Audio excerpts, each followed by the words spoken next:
todo o resto. Então, isso também varia, né? Na verdade, o que eles mais... e o caso da Argélia. Deixa eu só dar uma conferida aqui, então, para nós dar uma revisada. E também no caso de movimentos de resistência ao colonizador, por exemplo, na prova da URGS desse ano, caiu uma questão lá sobre as lutas anticolonialistas na África, a chamada revolta dos Mau Mau no Quênia. Também é um tema que ele não... depois eu posso trazer esse material para vocês aqui, um pouco sobre esses movimentos aí que aconteceram no continente africano. Aí tem aqui, por exemplo, críticas ao movimento pan-africano. Vamos passar para a próxima parte, que é mais importante. Independência da África. Fala sobre Gana, fala sobre Argélia. Bom, o caso da Argélia, ele cai bastante, né? A independência da Argélia vai ser um tema bastante falado. Deixa eu ver qual é o outro país que o material de vocês vai citar aqui, além da Argélia. O Império Português na África, que é Angola, Moçambique e Cabo Verde. Normal. Tá? Esse tema aqui ele é bem cobrado. Apartheid e as fronteiras. Diáspora africana. Gurizada, o material aqui de vocês, esse material aqui, pegando essa parte da África, ele tá muito... ele tá bem básico, assim, digo para vocês que esse material de vocês, ele tá bem básico, mas vamos trabalhando aqui e depois eu posso complementar essas informações para vocês. Eu tenho materiais aqui para vocês, eu posso trazer outros exemplos aqui que podem cair para vocês em outros materiais, tá? A ideia é essa, vamos trabalhar, vamos se ajudar aqui, né, gente? Então, eu estou aqui também para dar essa mão para vocês, para pegarem essa parte, porque essa é uma parte que ela vai cair muito, gurizada. Então, assim, ó, o Enem cobra muito isso também, acho que é um ponto que a gente tem que discutir. E aqui, gente, na abertura do capítulo, vocês estão vendo ali na página 2, tá? Vocês têm ali o título do capítulo, né? Fim dos impérios coloniais na África e na Ásia. Esse capítulo vai abordar justamente essas lutas anticoloniais ocorridas nos continentes africano e asiático, certo? Então, que são os principais, no contexto do pós-Segunda Guerra Mundial. Então, aqui no caso, né, pelo material aqui, o destaque nesses processos são os povos colonizados como sujeitos de sua própria história e na sua luta contra o colonialismo e também com a questão da valorização das várias identidades culturais, tanto as identidades culturais africanas quanto as asiáticas. Então, aqui no caso, claro que o destaque aqui que eles dão mais atenção é para as colônias portuguesas na África, mas eu, por minha conta, professor de História, vou trabalhar outros materiais com vocês. Então, eu quero trabalhar com vocês, quero passar para vocês o caso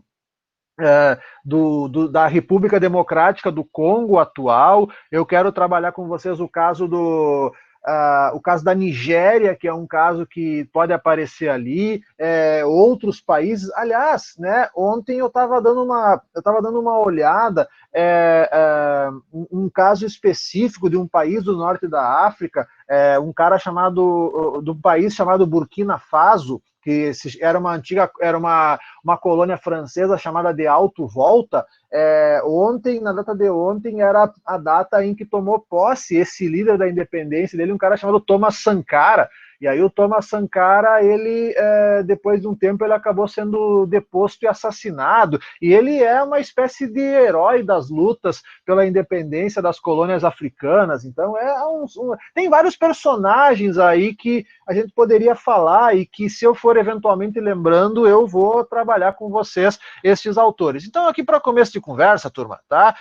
Na imagem que abre esse capítulo, vocês estão vendo ali um bote, tá? Cheio de imigrantes ou refugiados africanos próximo da Itália, né? Então essa imagem, gente, ela ilustrou vários noticiários do mundo, especialmente pós 2014. Então aqui o que acontece? Muitos desses refugiados aqui de origem africana fogem dos conflitos no norte do continente decorrentes da primavera árabe, fala aqui, por exemplo, esses refugiados que fogem desses países por questões políticas. A gente tem aqui no Brasil o caso dos senegaleses, que é um caso bem emblemático. A gente tem aqui refugiados de colônias portuguesas. E, gente, isso aqui é um ponto que e aqui diz que, segundo a ONU, em 2013, o número de refugiados e desalojados no mundo ultrapassou 51 milhões, superando pela primeira vez a quantidade de pessoas que foram obrigadas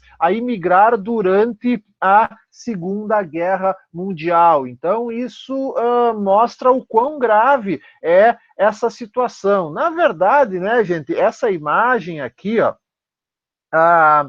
eles estão, esses refugiados estão tentando chegar à Europa pelo mar Mediterrâneo, sobretudo a caminho da ilha de Lampedusa, que é o destino da maioria dos barcos com indivíduos que vêm do continente africano. Essas pessoas, normalmente, elas vêm fugindo de guerras civis, de grupos extremistas ou de fome. Tá? São esses três fatores aqui essenciais. Esses conflitos e adversidades que afetam os países africanos, mesmo após as suas independências, ao longo do século XX, especialmente da segunda metade do século XX, eles podem ser explicados em parte por esse processo de partilha do continente lá no século XIX. Esse tema da partilha da África, vocês devem lembrar, nós estudamos ele no último trimestre do ano passado. Então, isso gerou consequências. Isso gera consequências até hoje, para falar a verdade. Ali vocês têm um texto que fala a tragédia de todos nós. Tá? Então, essa tem ali, ó, uma das maiores tragédias de 2015 foi a desse 1 milhão de pessoas, mulheres, crianças, idosos e até doentes, que fugiram do horror das guerras para a Europa rica e pacífica. São os novos grandes excluídos da história moderna. Cristóvão Buarque escreve em seu novo livro, A Metáfora Mediterrânea: restam os apegos familiares divididos pela morte em mãos rebeldes em afogamentos no Mediterrâneo. É como se uma marcha de milhares de quilômetros ficasse em poucos metros, cada refugiado carregando baús invisíveis onde levam o peso de tristes lembranças do passado e de um destino assustador para o futuro, e nada mais. Um destino tão assustador quanto as ondas do mar muralha do Mediterrâneo da exclusão, em que se transformaram o lindo mar marinho do Mediterrâneo das lendas, dos mitos, da cultura e dos turistas. É como se cada imigrante fosse um Ulisses sem barco e sem retorno, apenas um desejo de fugir de onde nasceu, com o sonho de um dia poder viver em paz e sem fome. Uma ilusão para a quase totalidade deles, barrados pelo preconceito e pelo egoísmo, depois de expulso pelas bombas e o terror. Tentam atravessar a cortina de ouro que separa os incluídos na riqueza dos excluídos na pobreza. Estamos todos no mar e sem bússola, sabendo que um enorme meteoro interno fabricado por nós, o conhecimento sem ética a serviço da voracidade do consumo e da ganância do capital, explodindo contra nós próprios. O mundo injusto e excludente que inventamos e fizemos com a nossa inteligência feroz e suicida, que o Mediterrâneo furioso e entristecido nos mostra, como se ele fosse apenas uma metáfora grega. Então aqui, né, gente, tem uma... é interessante, né, gente, o modo como o mar Mediterrâneo está sendo caracterizado nesse texto. Então ele é para os imigrantes, ele é um mar muralha, ele é um Mediterrâneo da exclusão, ou seja, ele tem uma conotação negativa, né? Já para os europeus e turistas, o mar Mediterrâneo, ele é, né, das lendas, dos mitos, o lindo mar marinho. Então é uma conotação positiva aqui nesse caso, né? A segunda pergunta avalia a afirmação de Cristóvão Buarque, que relaciona a crise dos imigrantes à sociedade contemporânea, que para ele é injusta e excludente. Bom, assim, ó, turma, e aí tem a pergunta se você concorda, tá? Então aqui, por exemplo, sobre esse material, na análise dessa questão, é importante considerar o processo de exclusão social e econômico do mundo contemporâneo. Se for pegar, por exemplo, os dados do Fórum de Davos de 2015, a riqueza de 1% da população mundial superava a do resto do planeta. 1%! 1%! com previsão de crescimento acelerado desse abismo entre os mais ricos e mais pobres. E no caso da África, né, gurizada? Bom, o caso da África, tu tem toda a questão da dominação europeia, a criação das fronteiras artificiais, as administrações coloniais que beneficiavam específicos grupos étnicos em detrimento de outros, o que vai dar as bases para as guerras civis que ocorreram após a independência do continente, essas guerras que deslocaram milhares de pessoas, que morreram milhões de pessoas, e aqui eu posso pegar vários casos, eu posso pegar para vocês aqui, por exemplo, a guerra civil da Nigéria, chamada Guerra de Biafra, lá na década de 60, essa guerra matou 2 milhões de pessoas. Tu pega, por exemplo, o genocídio de Ruanda, em 1994, em 3 meses, 1 milhão de mortos. Em 94, gurizada, 94, enquanto nós estava gritando o Brasil é tetracampeão, estava morrendo 1 milhão de tutsis, pela maioria Hutu. No caso, o caso de Ruanda também eu quero trabalhar com vocês, eu quero mostrar para vocês quando a gente for trabalhar os processos de independência das colônias africanas. O caso de Ruanda, tem aquele filme Hotel Ruanda, que eu não sei se alguns de vocês chegaram a assistir, tá? O Hotel Ruanda, aquela história é verdadeira, gurizada. Se alguém assistiu esse filme, aquele filme horrível, né? Horrível eu não digo assim de ruim, a história é horrível, a história é verdadeira, né?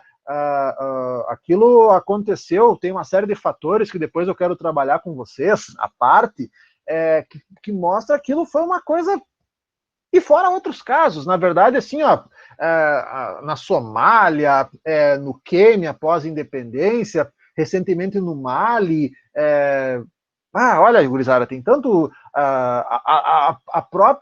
o próprio caso que a gente vai trabalhar, que o material de vocês trabalha, por exemplo, sobre a independência das colônias africanas, portuguesas, no caso, Angola, Moçambique, depois vão dar início a guerras civis que vão misturar elementos étnicos e ideológicos, né? Pegando o caso da Guerra Civil de Angola, né? Tu vai ter 3 grupos ocupando 3 partes do país e recebendo apoios diferentes, né? No caso, um grupo recebendo apoio do governo ditatorial do Zaire, o outro recebendo apoio dos cubanos e soviéticos, inverte a ordem, né, assim, necessariamente, e um outro grupo recebendo apoio do governo racista do apartheid sul-africano, que era apoiado pelos Estados Unidos. Sim, gente, os Estados Unidos apoiou o apartheid.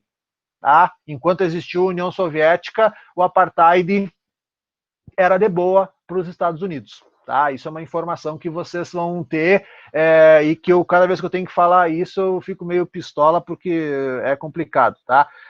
Tem uma terceira pergunta ali, ó. Imagine que os imigrantes da foto tenham conseguido chegar na Europa. Como estariam vivendo, considerando as condições de trabalho e moradia? Puxa vida, né, cara? Isso aqui é complicado, tá, gurizada? A Europa hoje ela tem presenciado a mobilização de vários grupos xenófobos, neonazistas, então tenho minhas dúvidas, né, de como que esses caras estariam vivendo hoje no continente africano. Mas aqui, ó, turma, então vamos abrir aqui nessa parte para falar sobre os impérios, as condições que impulsionaram a luta anticolonial. Vocês têm ali na página 3. Vamos começar ali sobre esse processo. Bom, turma, é essencial a gente entender que são vários fatores quando a gente fala sobre a independência das colônias africanas. São inúmeros os fatores, não é pouca coisa, não. Aqui, no caso, a Segunda Guerra Mundial, a Guerra Fria é uma influência, certo, gente? Então, ali a Europa que se enfraqueceu economicamente, perdendo seu protagonismo global, a questão da Guerra Fria, a disputa por áreas de influência entre Estados Unidos e União Soviética, que daí se aproveitaram desse processo para buscar aumentar as suas áreas de influência. A gente pega, por exemplo, o papel das elites africanas na crítica ao modelo colonial, a defesa do chamado pan-africanismo, né? Então, um sentimento nacional, um sentimento de unidade dos povos africanos. Na verdade, ali, ó, a gente vai falar sobre o pan-africanismo, o próprio conceito negritude, a própria crítica dos movimentos de negritude, então, enfim, aqui outros pontos que a gente vai falar nessa aula de hoje.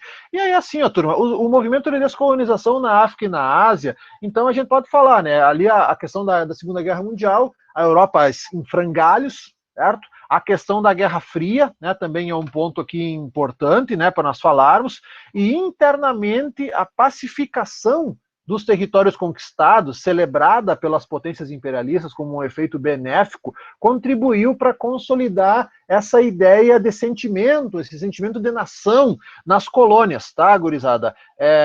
Esse sentimento, então, aqui a membros de várias comunidades africanas e asiáticas.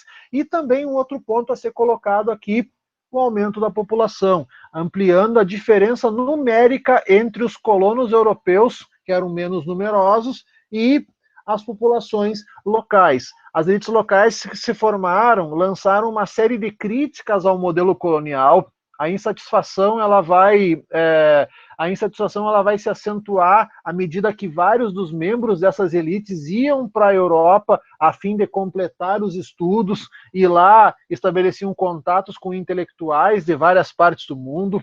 E aí, então, por se sentirem marginalizados em empregos e cargos subalternos, integrantes dessas elites passaram a também, não, a gente também quer esses postos políticos nas colônias. Também por isso, somado à percepção pela maioria da população de que a exploração econômica colonial mostrava-se favorável apenas às metrópoles, desmentindo o discurso de que a presença imperial levaria o progresso e o bem-estar a todos. Essa parte aqui, gurizada, então, essa da exploração, inclusive, é muito bem destacada pelo Fanon, nos Condenados da Terra, que é um dos melhores livros sobre o processo de independência das colônias africanas, é esse, Os Condenados da Terra, um baita livro, tá? É importante lembrar, e aqui é um termo que ele é interessante, é importante lembrar que o termo descolonização, ele não deve ser confundido com o fim das mazelas coloniais. Não, não mesmo. Em muitos casos, mesmo com a conquista da soberania política, da formação de estados independentes, tanto na África quanto na Ásia, a condição de dependência de muitos países em relação à Europa, Estados Unidos ou até mesmo à União Soviética, ela se manteve, principalmente a dependência econômica. A descolonização, em vários casos, não trouxe apenas liberdade e autonomia, mas também, principalmente, crises, problemas sociais, gente, assim, ó, vários problemas, e que, na verdade, já existiam no período colonial, certo? Então, aqui na imagem que está ilustrando, tá? Aqui tem uma imagem que ilustra nessa página a construção de uma ferrovia no Madagascar, que era uma colônia francesa. Uma das justificativas usadas pelos europeus para colonizar a África era aquela ideia que eu trabalhei no final do ano passado de civilizar o continente, né? A missão civilizadora do homem branco. Lembra da propaganda do sabonete lá do Pierce? Né? Aquilo lá, né? Civilizar o africano. Mas a maioria das obras que os europeus empreenderam nesses países, ela era apenas para facilitar ou melhorar, né, para facilitar os seus empreendimentos econômicos no território. Então, tu pega, por exemplo, como eu mostrei para vocês no ano passado, uns trechos daquele filme A Sombra e a Escuridão, lá no Quênia, né? A ferrovia não era para beneficiar os africanos, a ferrovia era para beneficiar as empresas inglesas que trabalhavam em cima do comércio do marfim. Então não tem essa lorota aí, vamos salvar a África dos africanos. Não, é para salvar os negócios que os europeus imperialistas eles estavam implementando no continente. Tá, gente? Não vai fugir muito disso. Acho que assim, gurizada, vamos tocar aqui adiante agora. Vamos ver a coisa aqui. Contradições. Contradições é um tema importante da gente abordar aqui. Contradições coloniais e anticolonialismo. Tá? A descolonização ela tem que ser compreendida em vários fatores, são fatores cumulativos, certo?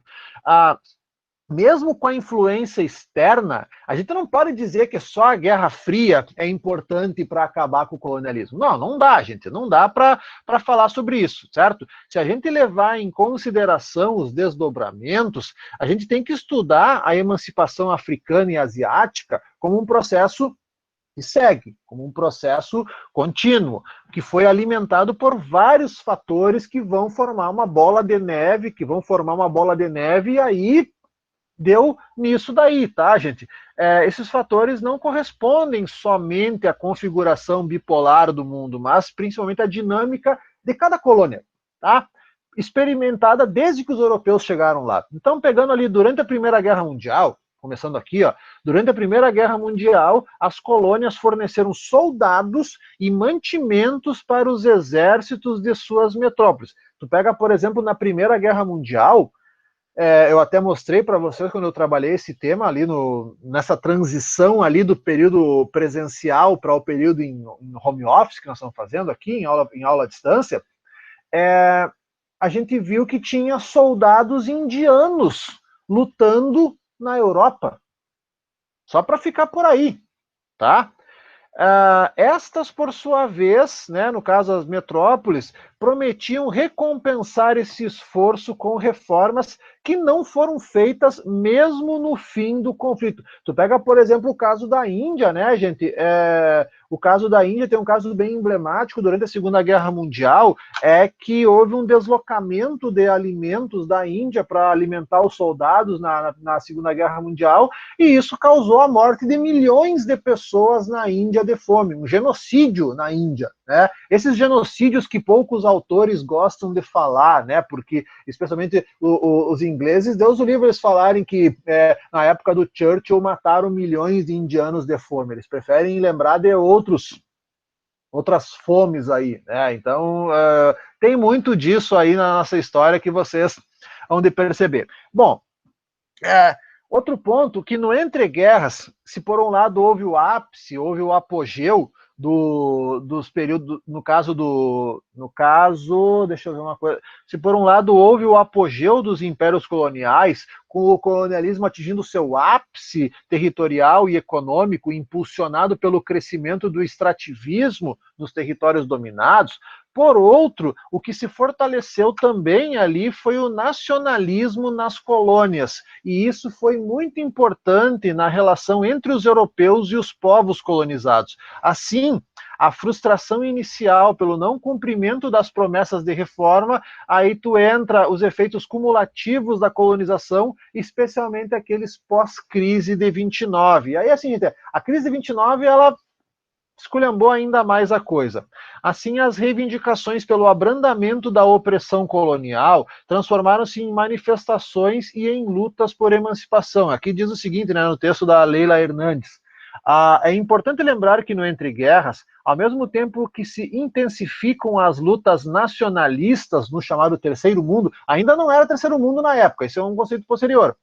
No âmbito de cada território colonizado, formaram-se organizações que uniram lideranças de vários continentes e dentro do próprio continente africano, articulando interesses e solidariedade na luta contra o colonialismo e todas as outras formas de dependência. Esse conjunto de elementos, então, configurou a grande reviravolta que rolou na África no Entre Guerras e cujo caráter explosivo, como não é difícil de imaginar, convergiu mais tarde, especialmente depois da Segunda Guerra Mundial, para esses movimentos de independência. Então, diante desses, as potências coloniais europeias, elas oscilavam entre repressão e concessão para conseguir preservar o seu domínio, mas sem afastar totalmente as esperanças dos colonizados, ou seja, evitando possíveis rebeliões. Então tem alguns casos aqui, ó, tá? Tem alguns casos aqui de resistência para mostrar para vocês. A população das áreas submetidas ao colonialismo na África e na Ásia, ela resistia à presença europeia desde o século XIX. Então, ali, vamos pegar alguns exemplos. Na África Setentrional, ocorreram revoltas organizadas por sudaneses, por egípcios e somalis contra a dominação britânica. Outra revolta importante foi a de Mamadou Lamine, no Senegal, no finalzinho do século XIX, início do XX, que além da motivação nacionalista, ela foi movida por ideias religiosas, já que os rebeldes acreditavam que os islâmicos não poderiam viver sob autoridade não islâmica e que, portanto, deveriam se rebelar, certo? Na Ásia, por sua vez, teve destaque o Partido do Congresso Indiano, fundado em 1885 e que viria, no século XX, a liderar a luta pela independência da Índia contra a Grã-Bretanha, que é, no caso, o partido do Gandhi, né, o Partido do Congresso Indiano. A vitória do Japão sobre o Império Russo em 5 e a Revolução Nacionalista na China em 12 também contribuíram para criar nos territórios asiáticos pelo Japão um sentimento de soberania crucial, que seria crucial para a sua luta anticolonial. À medida que a derrota japonesa na Segunda Guerra Mundial se aproximava, em territórios como a Indochina e a Coreia, eclodiu uma série de movimentos pela independência. E no contexto da Guerra Fria, esses movimentos eles acabaram misturando tendências, né, que era combater a dominação estrangeira e lutar contra o capitalismo, como foram os casos que a gente já estudou no capítulo anterior, que foi lá o que aconteceu na China, no Vietnã e na Coreia. A gente já trabalhou esse ponto, então a gente não vai voltar a trabalhar esse ponto sobre China, Vietnã e Coreia. Então essa parte nem precisa falar aqui agora, tá, gente? Assim, ó, turma, sobre o caso da África, tá? Sobre o caso da África, deixa eu achar aqui para vocês. Achei direto aqui, ó. Que beleza. Achei direto uma parte sobre, olha só aqui, ó. Essa parte que falou aqui agora, essa parte que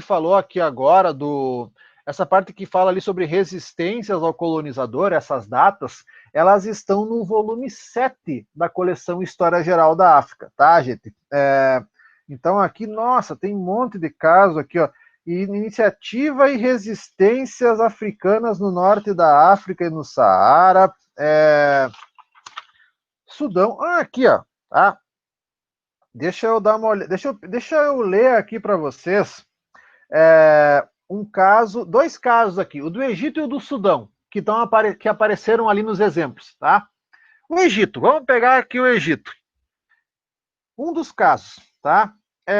Em fevereiro de 1881, os militares egípcios interferiram ativamente na arena política pela primeira vez na história contemporânea do Egito, desencadeando uma revolução contra o colonialismo europeu e o Khedive Taufik, sob a liderança do coronel Ahmad Urabi. No começo, a revolução obteve grande sucesso. Uthman Rifki, o famoso ministro da guerra, foi demitido e substituído por um político revolucionário e distinto poeta, Mahmoud Sami al-Barudi. Formou-se um gabinete inteiramente urabista e o próprio Urabi se tornou ministro da guerra. Mas o Khedive conspirava em segredo para esmagar a revolução e havia solicitado a intervenção dos ingleses, que responderam com grande rapidez e entusiasmo, bombardeando Alexandria em 11 de julho de 1882. O exército e o povo do Egito, embora oferecessem corajosa resistência aos invasores, foram vencidos por forças superiores. 2.000 egípcios morreram nessa batalha. A derrota militar na Revolução Urabista quebrou o moral do país, criando uma atmosfera de desespero e desilusão. Durante o primeiro decênio da ocupação, 1882 a 1892, não houve resistência real dentro do Egito e as únicas vozes nacionalistas que se ergueram durante esse período foram a de personalidades exiladas. Antes da Primeira Guerra Mundial, o movimento nacionalista egípcio estava desunido, era essencialmente elitista e sem apoio popular. Era, portanto, muito fraco para obter concessões importantes das autoridades britânicas. Os nacionalistas tiveram de esperar por 1913 para que estourasse outra revolta aberta contra a ocupação britânica.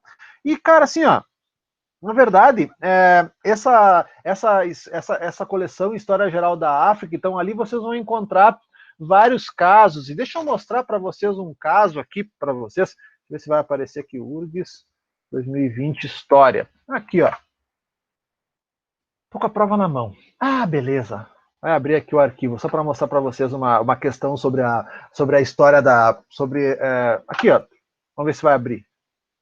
Vamos torcer para que abra aqui o arquivo para nós começar. Mas enquanto isso, gurizada, vocês têm ali enquanto está abrindo essa página, tá? Enquanto está abrindo essa página aqui para vocês estão vendo uma imagem, tá? Olha que imagem interessante essa em Mumbai. Mahalakshmi Dobigat, a maior lavanderia a céu aberto do mundo. Meu pai do céu, olha essa imagem. Assim, ó, tu tem na frente aqui destacado essas lavanderias, né? Diariamente o membro da caça dos lavadores, os Dobi, lavam à mão milhares de quilos de roupa. Ao final dos processos de emancipação política, algumas estruturas econômicas e sociais persistiram nos estados nacionais africanos e asiáticos. É interessante essa imagem aqui, para falar a verdade, né? Essa imagem aqui é uma... E ao fundo, os prédios modernos, altos, sendo construídos. Então, tem esse contraste aqui que é muito interessante de mostrar aqui para vocês. Deixa eu só ver uma coisa que não abriu a prova aqui. História. URGS aqui. Deixa eu só tentar de novo aqui. URGS. Vendo aqui agora a prova não quer abrir. Aqui, agora vai abrir. Só para mostrar para vocês uma questão, para vocês verem. Aqui, ó. Bem no começo. Proibição do tráfico, crise de 29, ascensão, Revolução Cubana, latino-americanas, Woodstock, onde é que foi? Aqui, ó. Tem uma dos quenianos, tem uma aqui sobre Vou mostrar para vocês, espera um pouquinho, deixa eu mostrar aqui para vocês. Vou abrir aqui agora o arquivo para mostrar para vocês bem certinho, ó. Vamos pegar aqui, ó. Ai, cadê? Aqui, ó. Não, é aqui, peraí, errei. Errou. Apresentar uma guia do homem. Vamos aqui a prova. Essa aqui, ó. Olha o que eles colocaram na prova. Tá? Vou abrir aqui para vocês. Deixa eu ver se aqui atrás tem alguma. Não, aqui não. Tá. Só o que eles cobraram em 2020 aqui, ó. Olha o que eles cobraram na prova 2020 sobre o caso dos países relacionados com a história da África, né? Então aqui tem uma questão sobre sobre a história do colonialismo português e uma aqui sobre o colonialismo europeu no continente africano. Tá? Então olha essa questão aqui de número 19, o que eles colocam. Deixa eu dar um zoom aqui para ficar um pouco melhor para vocês observarem. Olha só. Durante anos, os quenianos foram educados em inglês, desde a creche até a universidade. Não é complicado imaginar o quão difícil que deve ter sido para todas aquelas crianças. Sua educação em inglês provocava uma fratura entre a língua que usavam em suas casas e a língua que usavam nas escolas, com a qual conceitualizavam o mundo. Na atualidade, há toda uma geração de jovens quenianos que vivem entre dois mundos. Têm um domínio perfeito do inglês, mas a cultura majoritária do Quênia pós-colonial, na qual vivem e trabalham, não é de fala inglesa. A cenário alternativo, segundo o texto, indica uma das principais consequências do colonialismo europeu no continente africano. Então aqui, ó, gente, essa alternativa, deixa eu achar aqui ela para falar um pouco melhor. Vou abrir ali para mostrar para vocês. Enquanto isso,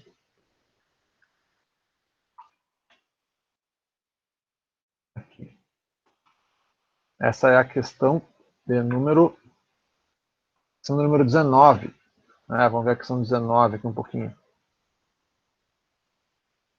Questão 19.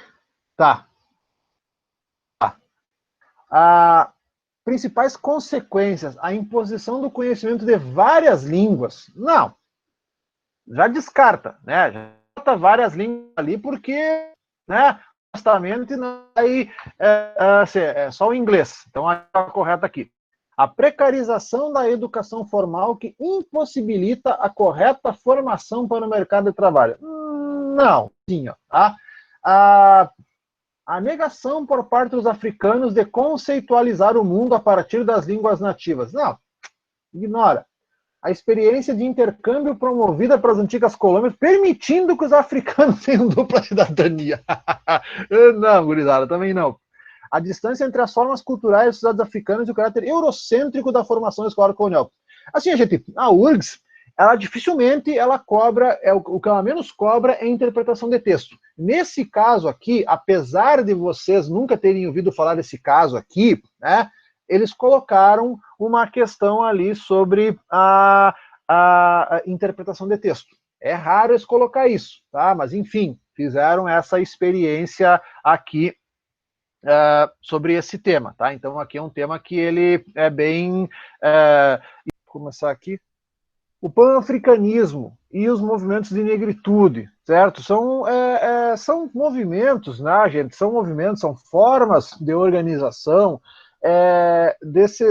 na verdade, ali quando a gente pega, por exemplo, a gente sabe que a colonização europeia na África, ela foi uma colonização bastante agressiva, bastante impositiva, né? Então, o que acontece? As principais razões para os atritos nas áreas submetidas à dominação colonial, isso que é o que a gente estava terminando na aula de ontem, eram as constantes barreiras jurídicas impostas aos colonizados, geralmente vítimas de racismo e impedidos de ocupar esses cargos públicos importantes, tá? Então esse é um ponto aqui que a gente tem para comentar.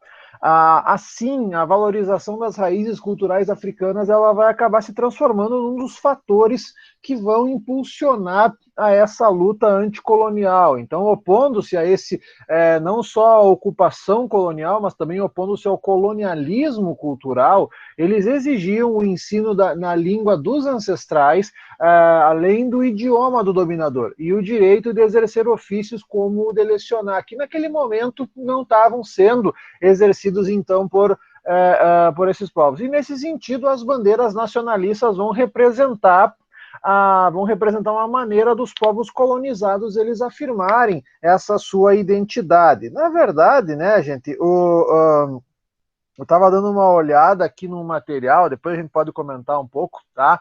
É que os primeiros movimentos de afirmação de uma identidade africana, eles se formaram no final do século XIX. Então aí vai aparecer, por exemplo, um advogado natural de Trinidad e Tobago, que é uma ilha que fica ali no Caribe, o Henry Sylvester Williams, ele fundou a Associação Africana, que vai organizar em Londres, olha só que interessante, lá na Grã-Bretanha, a primeira conferência pan-africana, que foi feita, então, em 1900. Então, aqui o que a gente fala, turma, na verdade, sobre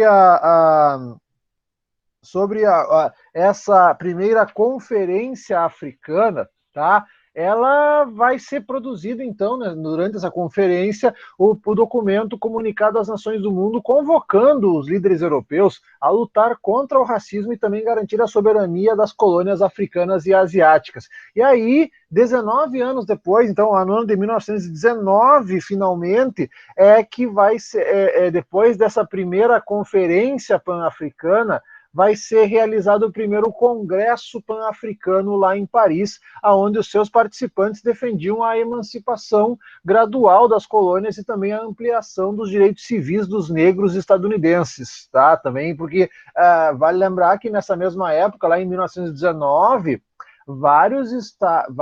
em vários estados dos Estados Unidos, especialmente aqueles estados que ficaram do lado dos confederados na Guerra de Secessão, eles mantinham leis de segregação racial, certo? Então, também é por isso que aparece ali citado. E também ali fala, né, que conclamavam os afrodescendentes a emigrar para a África, né? No caso, também é uma característica aqui que acontece. Deixa eu até mostrar para vocês. Eu tô aqui com uma eu estou aqui com uma relação, né, gente? Então, ali tu pega, por exemplo, além do intercâmbio no plano de educação, uma série de organizações e conferências pan-africanistas e atividades comerciais, literárias e culturais colocou os africanos em contato com os negros norte-americanos e contribuiu para influenciar a evolução da África colonizada. 4 personalidades desempenharam sua atividade preponderante no desenvolvimento de um pan-africanismo, que, na verdade, tem uns caras aqui, ó, por exemplo, tem o Booker T. Washington, fundador do Instituto Tuskegee, né? Tuskegee, o nome do instituto que esse Booker T. Washington fez, o Dr. W.E.B. Du Bois e um outro cara chamado Marcus Garvey, né? E só para falar sobre esse caso aqui, desse primeiro nome que eu citei, do Booker T. Washington, e o impacto dele e de seus colaboradores do Tuskegee na África e sobre os africanos matriculados ou candidatos à matrícula em universidades norte-americanas foi considerável. A reputação e os recursos de Tuskegee foram levados à África por estudantes africanos e americanos, inúmeros visitantes africanos ao Instituto, ou que se corresponderam com Washington em decorrência das numerosas conferências, visitas e missões técnicas internacionais. O pan-africanismo, então, gurizada, ele, enquanto movimento político organizado, ele também desempenhou um papel importante, proporcionando a oportunidade para o estabelecimento de laços entre os africanos colonizados e os negros norte-americanos. A segunda personalidade que contribuiu muito para o desenvolvimento do pan-africanismo nesse período foi o médico W.E.B. Du Bois, né, se escreve Du Bois, né, mas em francês se lê Du Bois.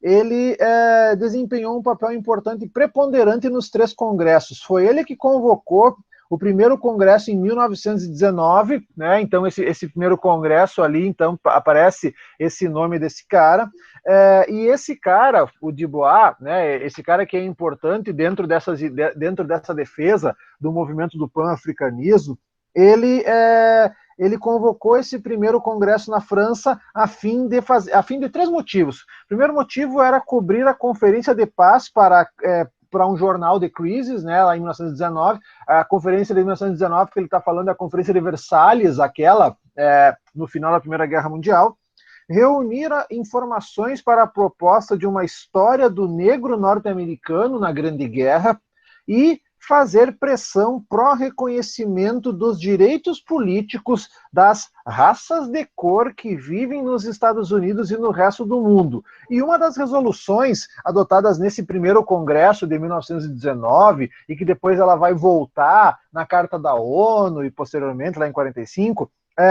a reclamação à autodeterminação dos africanos. Esse é um ponto ali já em 1919. Outro cara também aqui, ó, né? Outro cara também aqui importante nessas lutas era um cara chamado Marcus Garvey, que ele é um outro intelectual, que a gente vai falar dele um pouco mais adiante. Ele desempenhou um papel de 1916 até 1935. E aí também a gente fala, tem outros autores aqui, mas enfim, agora não tem muita coisa para falar. E aí a gente tem, em 1934, também em Paris, a gente vai ver agora os nomes mais destacados desse período, 15 anos depois, também em Paris, os estudantes Leopold Sédar Senghor, que era um senegalês, o Aimé Césarée, que era da Martinica, né, a Martinica, que é uma ilha, era uma colônia francesa no Caribe. Aliás, Martinica é a mesma terra de origem do Frantz Fanon, que é um cara que eu falei para vocês, que eu citei para vocês em algumas aulas, e da Guiana Francesa, o Léon Damas, fundaram a revista O Estudante Negro, para promover o resgate da identidade e cultura negras. E com essa iniciativa eles lançaram o conceito de negritude, e esse é um ponto que é interessante aqui, para o próprio o resgate, né, para a tradução do conjunto de valores da chamada África Negra. Vale lembrar que esses autores eles eram muito influenciados pelas ideias socialistas, que incluíam a luta dos negros nas ideias, por isso que também aparece aqui nessas ideias, essas ideias forneceram a base política do movimento de negritude, e os jovens viam a luta contra o colonizador como parte também do combate ao capitalismo, que aproximava os ideais da negritude de outros movimentos dessa época, anos 30 ali, antes da Segunda Guerra Mundial, inclusive, tá, turma? Para Césaire, o movimento defendia principalmente a repulsa à ideia de assimilação cultural e à imagem do negro tranquilo e passivo, incapaz de fazer uma civilização, como mostra o texto a seguir. Então diz ali, ó, primeiro os pretos foram subordinados, os idiotas e brutos, diziam. Em seguida, dirigiam a eles um olhar mais indulgente, diziam, eles não são tão ruins como parecem, e tentaram formá-los. Eles foram assimilados, eles foram à escola dos senhores. As crianças grandes, diziam, pois apenas uma criança fica eternamente na escola dos mestres. Os jovens pretos de hoje não querem nem a subordinação, nem a assimilação. Eles querem a emancipação, tá? Esse artigo, deixa eu ver se vai abrir aqui para mim. Deixa eu ver se vai abrir aqui não vai abrir aqui, ó, se vocês forem tentar, por exemplo, ali, esse pequeno fragmento, ele está na dissertação de mestrado da Miriam de Andrade Levi, mas se você tentar abrir aquele link que está aparecendo ali, não vai abrir. Ah, não vai abrir, aqui deu página não encontrada, esse arquivo ali dessa tese de mestrado da Miriam, tá? Os adeptos da ideia de negritude, eles também proclamavam a união dos povos africanos e dos seus descendentes em todo o mundo, para resgatar as raízes da África primordial, o orgulho africano asfixiado pela colonização, pois eles acreditavam que esses laços culturais estavam acima das fronteiras políticas. Esse movimento inicialmente artístico e literário, aos poucos também virou uma bandeira de muitos africanos e afrodescendentes em busca de uma identidade e de uma ancestralidade comuns. Bom, uma coisa que a gente pode falar aqui, turma, certo? Desse período, aqui no Brasil, nós temos também uma movimentação muito forte nessa ideia aqui desses conceitos de negritude, nessa ideia da defesa. A gente pode falar aqui, por exemplo, deixa eu mostrar para vocês, nesse período, então, que a gente viu agora, eu comentei com vocês, há que se registrar no Brasil os esforços de alguns negros na luta pela emancipação dos escravos, né, que aconteceu em 1888, aparece aí o Luiz Gama, aparece aí o André Rebouças, aparece aí o José do Patrocínio, certo? Que são alguns nomes ligados a negros que lutaram pela emancipação dos escravos. E quanto aos estudos relativos à contribuição africana no Brasil, a gente pode falar aqui, por exemplo, de Manuel Raimundo Querino, que viveu entre 1851 a 1923, que vivia em Salvador, na Bahia, e publicou vários trabalhos, como, por exemplo, O Africano. Outro cara também que aparece aqui é Solano Trindade, que incorporou as ideias do pan-africanismo e da negritude na poesia brasileira, e também a chamada imprensa afro-brasileira, que lançou, por exemplo, em 1915, o jornal O Menelik, em São Paulo, e vários outros jornais, como, por exemplo, o jornal Getulino, que era publicado em Campinas, o Clarim da Alvorada, de São Paulo.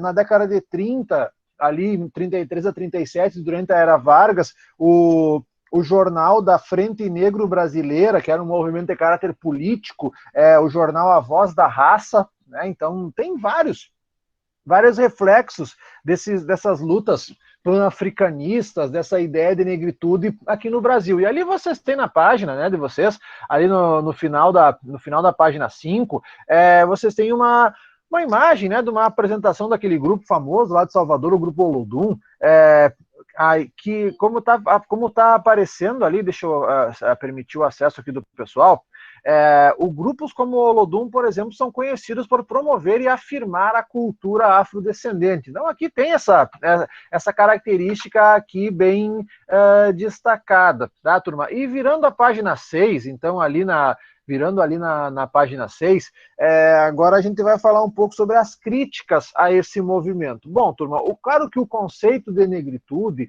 ele vai sofrer duras críticas especialmente por exprimir uma visão utópica e glorificada dos valores africanos, sua história e suas realizações, além de ser muito simplista ao considerar os diferentes povos da África Negra como uma unidade, da mesma forma que haviam feito os colonizadores, ignorando o caráter multicultural dessas sociedades. Para muitos críticos, em nome da identidade maior, a racial, as identidades menores foram apagadas ou diluídas num grande grupo étnico uniforme e impessoal. Essa crítica ela é válida, gurizada, porque quando você pega, e eu já mostrei para vocês, lá quando nós trabalhávamos no ano passado, a questão do imperialismo, a gente consegue perceber que dentro do continente africano haviam centenas de territórios dos grupos étnicos. Então, a gente, no caso, o movimento ele vem com a ideia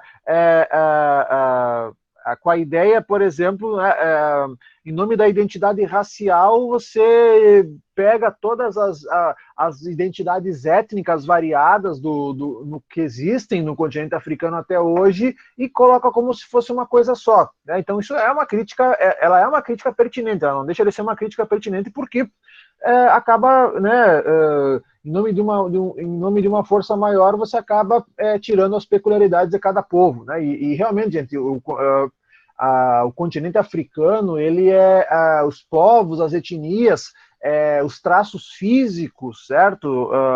Algumas caracterizações são bem específicas de cada grupo, então isso também é uma crítica até que é cabível. Bom, ali fala, né, do Sartre, né, o Sartre, que era o intelectual francês, na sua obra Orfeu Negro, acusava o movimento de criar um racismo antirracista, embora admitisse que, mesmo equivocada, a negritude representava uma etapa de negação do mito da supremacia branca e preparava a superação das diferenças biológicas e a realização do ser humano em uma sociedade sem raças. O próprio Césaire, anos depois, reconheceu os desvios perigosos do movimento, como mostra o texto a seguir. Então ele diz ali, ó, vamos ver se esse link vai... Acho que não vai abrir de novo, porque... olha só, de novo, não vai abrir. É da mesma tese da Miriam. Diz ali... Peraí, deixa eu fechar aqui. Não acredito de forma alguma que a negritude resolva tudo. Não rejeito a negritude, mas a olho com um olhar extremamente crítico. Além disso, minha concepção da negritude não é biológica, ela é cultural e histórica. Bom. Acredito que é ruim considerar toda a história como desenvolvimento. Deixa eu permitir um acesso aqui. Não é possível, é ruim considerar toda a história como desenvolvimento através do tempo de uma substância negra que existira previamente à história. É do mesma citação anterior da outra página. Apesar dos desvios mencionados nas críticas que recebeu, é inegável a importância da negritude nos processos de emancipação da África e na organização de ações pela valorização das histórias e tradições africanas ou de matriz africana, e pela superação das desigualdades socioeconômicas e políticas que, em grande parte, foram produzidas pela escravidão e pelo colonialismo. Gente, é muito marcante o papel da escravidão e do colonialismo nessas desigualdades econômicas e políticas que rondaram, que ainda rondam o continente africano até hoje. Bom, aqui tem um ponto que é interessante, né? 1945, especificamente a partir de 1945, especificamente após o final da Segunda Guerra Mundial, do 5º Congresso Pan-Africano, realizado em Manchester, o pan-africanismo ele se tornou a base ideológica dos movimentos de independência africano. E ali, pela primeira vez, não é mais aquela coisa do reconhecimento da identidade africana. Agora não, é a independência dos países, é a independência daqueles territórios definidos de modo artificial pelos colonizadores europeus. As antigas reivindicações de reforma política para dar uma amenizada nos efeitos do colonialismo, elas foram trocadas pelo repúdio ao sistema colonial e à dominação europeia no continente africano. Então, a partir dali, tu pega o quinto congresso, ele marca uma mudança na estratégia do pan-africanismo e o movimento volta-se para o continente africano